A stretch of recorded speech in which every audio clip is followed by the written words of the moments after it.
Storm was as fickle with new hairstyles as she was with everything else in her life. That day, her hair was cropped short and coloured a striking aubergine. She was dressed in black leggings and a sloppy yellow t-shirt. The precision of her makeup made her look almost like a geisha girl. Jude sometimes wondered where her friend's name had come from. Surely no parents would actually christen a child Storm.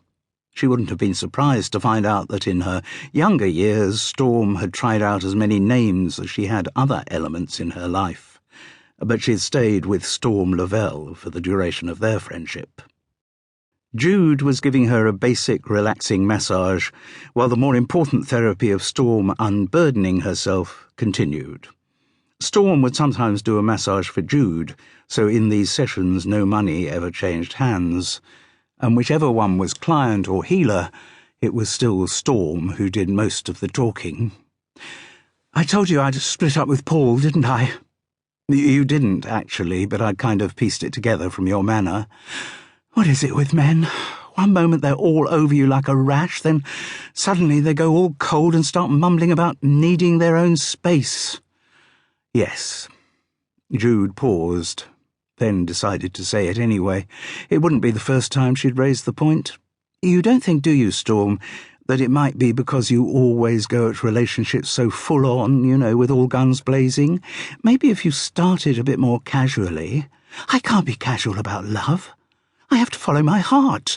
I knew when I met Paul that he was absolutely the one for me, and he said the same. He said he'd never met anyone like me." Jude reckoned that was probably true, but she didn't voice the thought. "So how can someone be madly in love with you, saying he's had the best sex with you he's ever had, and then, within a couple of weeks, say he needs his own space?" If women knew the answer to that question, Storm, the relationship between the sexes might be considerably easier. "Yes. Do you think men are just differently wired from women?" "If I did, I wouldn't be the first to have expressed that opinion. But I think there are more similarities than differences between the genders. Everyone, male or female, is afraid of having their personality swamped by another person." "And are you saying that's what I do, Jude? Swamp people's personalities?" I'm just saying that if you took a more gradual, a slower approach into relationships—" "But I'm not a gradual person. I'm not a slow person. I have to obey my instincts." "Even if those instincts keep pushing you in the wrong direction?" "What do you mean, pushing me in the wrong direction?" "Well, look, Paul isn't the first man with whom your relationship has ended in much the same way." "How can you say that, Jude?" "From simple observation. Do you want me to name names? Carl, George, Nick, Harry. Those relationships were nothing like what I had with Paul.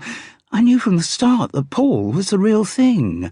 I heard you say the same when you first met Carl, and George, and Nick, and no, I'm sure I never said that with them." It wasn't worth arguing the point, though Jude's recollections of Storm's announcement of each new man in her life were extremely accurate.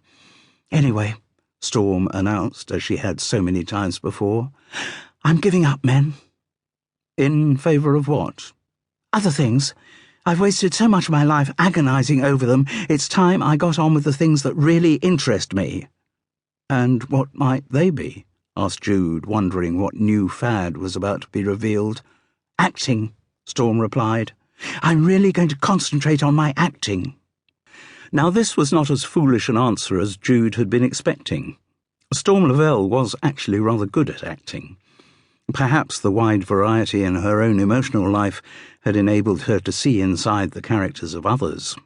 Or then again, like many with a shaky sense of their own identity, maybe she found a security in playing a role, in being a different person. Jude had been dragged along as support to a selection of West Sussex's church halls, where her friend had been appearing with one or other of the local amateur dramatic societies. And though a few of the productions had been a bit ropey, Storm Lavelle had always shone in the not very glittering company. Acting was also a fad that she had stuck with. Whatever else was going on in her life, she was usually involved in rehearsal for some play or other. Jude, whose earlier career as a model had led to a year or two of acting,